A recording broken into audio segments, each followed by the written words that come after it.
Estamos vivendo uma das piores secas dos últimos tempos. E a água que estava faltando para as plantações, para os animais do campo, agora falta para a cidade. Calamidade hídrica. Por que chegamos a este ponto? O que está sendo feito para amenizar a situação? A Gazeta TV Entrevista de hoje conversa com a gerente do Distrito Regional da Copasa de Montes Claros, Mônica Ladeia, sobre este e outros assuntos. Mônica, obrigada por aceitar aqui o nosso convite. Eu que agradeço a oportunidade de estar aqui esclarecendo algumas dúvidas e conversando com a população de forma direta através da Gazeta. Obrigada pelo convite. 48 horas sem água, isso oficialmente em toda Montes Claros. Mas em alguns bairros, de acordo com denúncias de alguns moradores, famílias chegam a ficar até quase uma semana sem água. Está sendo resolvido e por quê? A questão nos bairros, a parte mais alta, em função do consumo da parte mais baixa, ela acaba prejudicando, porque acaba tendo um consumo maior na parte mais alta e o abastecimento, a pressão diminui e aí acaba prejudicando o abastecimento. O que a gente tem feito é algumas obras de interligações, troca de ramais, para realmente minimizar essa questão do abastecimento. E nesses locais a gente está abastecendo com caminhões-pipa. A gente tem uma série de caminhões que estão deslocando para esses locais para suprir essa necessidade. E algumas obras a gente está fazendo de melhorias também. Em setembro, o prefeito Humberto Souto não só criticou o aumento de preço nas contas de água, como entrou com uma ação contra a Copasa pedindo indenização de 50 milhões de reais. Segundo o prefeito, a companhia elevou a tarifa em quase 11% sem consultar o município e fez uma denúncia gravíssima. Tem mais ar que água nas tubulações. Em uma crise dessa, com extrema falta de água, não se pode permitir este aumento. Foi acertada essa questão? A Copasa é uma empresa estadual, então a agência reguladora de água e de esgoto, que rege a política de tarifário do Estado, é a SAI. E esse aumento ele foi discutido com a SAI, foi feita toda uma revisão tarifária e foi aprovado pela SAI. Então esse aumento é discutido com o órgão fiscalizador. E ela é feita em todo o estado, ela não é específica para Montes Claros. A questão do ar, a gente pode ter localizado alguma coisa. Tecnicamente a gente não tem, a gente tem que avaliar cada caso. Então se algum cliente se sentir lesado, ele pode procurar a nossa agência que a gente vai avaliar se existe a presença de ar em alguma tubulação ou não. Se caso for constatado tecnicamente, a gente faz a retificação de conta. Entre as reclamações não só do prefeito, mas de toda a comunidade, inclusive de muitos internautas que enviaram questionamentos aqui para a nossa redação. A Copasa explora o serviço há quase 30 anos na cidade. Não cogitou a construção de uma barragem para evitar a situação vivida hoje? A solução do norte de Minas, e especificamente de Montes Claros, ela foi discutida com o governo federal, o governo do estado e Copasa, e se decidiu que a solução seria a construção da barragem de Congonhas, que é uma obra federal, porque ela vai perenizar tanto o rio Congonhas, que é da bacia do Jequitinhonha, como perenizar o rio Verde Grande, que é um rio extremamente importante, inclusive para projetos de irrigação e para o agronegócio, né? Ele vai perenizar o rio Verde Grande. E uma parte dessa água iria para a barragem de Juramento para garantir o fornecimento de Montes Claros nos próximos 20, 30 anos. Isso foi definido, inclusive chegou até a licitação da barragem, e acabou que questões técnicas e administrativas acabou não acontecendo. Então a Copasa já estava pensando nisso, planejando em função dessa definição que foi feita, essa definição da barragem do Congonhas. Tanto é que nós nos preparamos para receber essa barragem. Nós estamos terminando a obra de duplicação da ETA Verde Grande, nós estamos passando a ETA, a estação de tratamento de água, que estaria recebendo em função dos acordos que foram firmados, de 500 para 1.000 litros por segundo. E o que falta?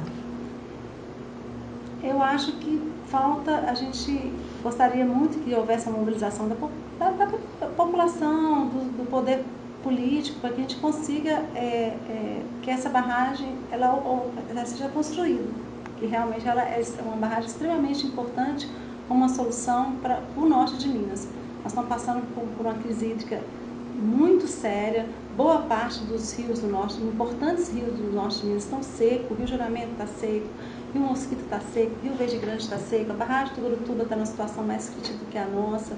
Então é preciso que a gente pense no norte de Minas um pensamento a longo prazo, a questão que a gente tem uma gestão mais adequada dos recursos hídricos. E para isso a gente precisa reter a água de chuva, e a solução seria barragem. Então a barragem de Jequitaí ela é importante, a barragem de Congonhas é importante, a barragem de Berizal ela é importante para resolver não só a questão do abastecimento, mas a questão do agronegócio, do desenvolvimento da região. É uma garantia de vida, né? A água é vida. A gente fala da falta de água aqui em Montes Claros, mas a gente sabe que o problema não é só em Montes Claros. Várias cidades da região estão vivendo essa situação. Ainda não foi decretada calamidade hídrica, mas vive essa situação da falta de abastecimento, não é mesmo? Isso, inclusive, assim, tem estudos da universidade, né, daqui da Unimontes, inclusive, falando que o norte de Minas, ele não vai entrar no processo de desertificação, ele já está no processo de desertificação.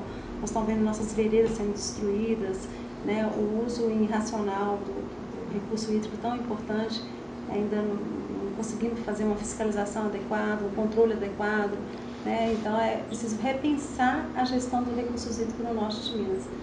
Há alguns meses, o presidente da Câmara de Vereadores, Cláudio Prates, mostrou uma alternativa mais barata e mais viável de captação de água. Seriam 10 quilômetros de obras ao invés de 60. Teria uma parceria com a reflorestadora. Ele, inclusive, mandou o vídeo e fez 2 perguntas. Vamos conferir? Eu estive visitando o rio Macaúbas, que apesar de estar na bacia do Jequitinhonha, ele está muito próximo da nascente do Rio Brejinho, coisa de 10 quilômetros. O Rio Brejinho é o rio de Juramento, que é um dos contributivos da bacia do Juramento. Então, qual que é a nossa sugestão dada por eles, e que eu estive em loco, gravei um vídeo, e que a gente viu que na época dessa existe até um volume caudaloso, porque é um rio que não tem muitos moradores próximos. E a ideia seria de fazer uma pequena adutora de em torno de 10 quilômetros, ligando o rio Macaúbas até Brejinho, até o Rio Brejinho, até o Rio Juramento, no interior da Plantar.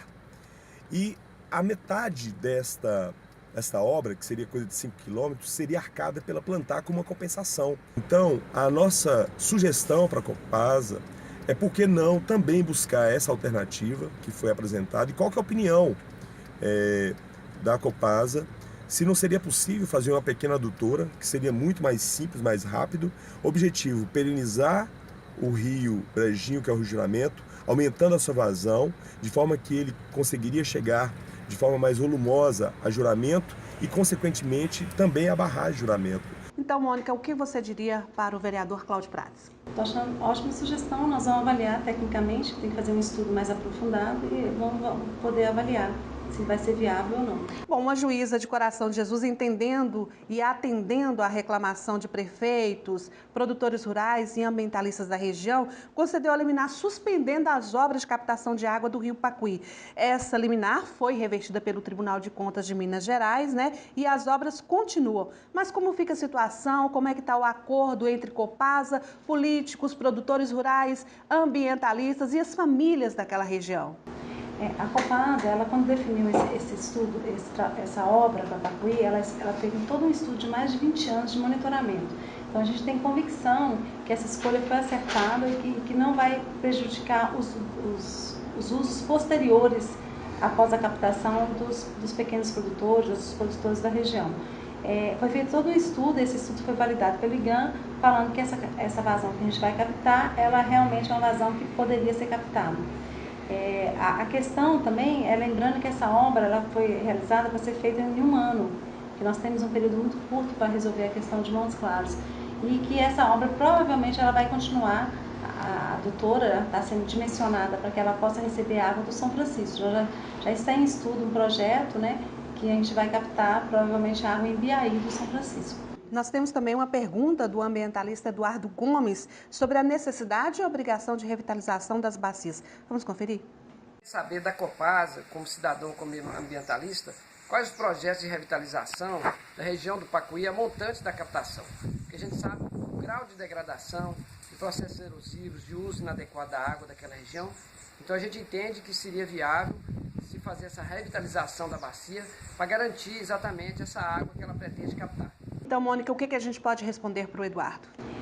A Copasa, igual eu tinha comentado, a gente vai iniciar agora, dia 9/11, a gente vai ter uma reunião no Coração de Jesus, para dar início ao programa que a Copasa tem feito há nos últimos 4, 5 meses, né, que nós começamos, que é o Pró-Manancial, que é um programa que a gente envolve as pessoas, porque não adianta você fazer um trabalho de preservação de nascente, de recuperação de mata ciliar, de terraplanagem, se as pessoas que estão no local não se envolvem, não acreditam naquilo, porque aí a gente vai embora e a obra fica lá, às vezes, sem a devida conservação.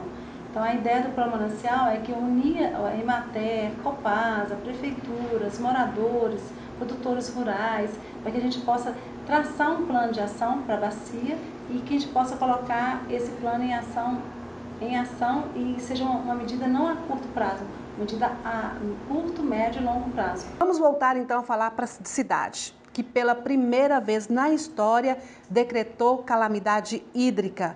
Isso dá à Copasa a permissão de captar água de quase 3.000 poços artesianos particulares, se for necessário. Pode haver essa necessidade? A princípio, nós estamos fazendo nossos estudos para garantir o abastecimento independente dessa ação. Mas eu acho que esse decreto é extremamente importante, porque no momento de crise, né, a gente pode ter essa opção. Agora, o primeiro passo é conhecer esses poços, verificar onde que eles estão, qual a vazão, e a gente vai solicitar isso ao órgão ambiental, essas informações. Mas, de qualquer forma, esse decreto é extremamente importante, porque num caso de emergência, a gente já tem uma possibilidade de captar água nesses poços e distribuir à população. Mesmo porque a gente acha que o uso do recurso das águas subterrâneas em Montes Claros, ela é realmente preocupante. As pessoas estão perfurando poços sem nenhum controle, sem nenhuma fiscalização, e por até questão técnica, você pode já comprometemos o nosso superficial, né, nossas águas superficiais. A gente pode, com esses 3.000 poços, alguns falam 1.200, 1.600, ele pode estar colocando em risco nossa água subterrânea, que é a nossa principal reserva. Então, é preciso, eu acho que antes de mais nada, ter uma fiscalização, um controle adequado. Mas a gente vai estudar essa possibilidade também. Fica aí, então, a dica, né, para os órgãos fiscalizadores sobre essa questão importantíssima e muito preocupante, né? Poços artesianos irregulares, ilegais, que infelizmente são muitos aqui na região, né? Desperdício de água está proibido, mas quem vai fiscalizar? Onde denunciar? O decreto, ele precisa ser a gente deve fazer uma discussão com a prefeitura, nós vamos operacionalizar essas ações. Agora, antes de mais nada, a gente convida a população, né, as pessoas do norte de Minas, para lembrar que eles estão inseridos numa região semiárida, uma região onde está passando por uma crise hídrica muito séria, que as pessoas precisam mudar a cultura. A gente não pode desperdiçar esse bem tão valioso que é a água.